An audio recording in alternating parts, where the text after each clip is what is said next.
So I have a tool comparison. I have an older Milwaukee model there on the left and the brand new model on the right. It's about half the size as the older model. One's an M12 and the other one's an M18, so there's a little bit difference. Battery power too. Got my torque wrench on a lug nut, torquing it to 50 pounds. We're going to start with the Milwaukee Stubby.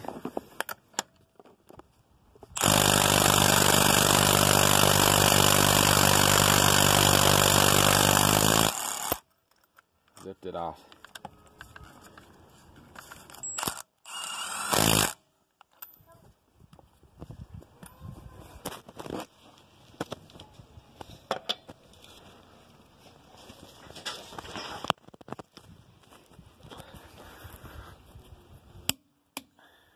So it's 50 pounds again.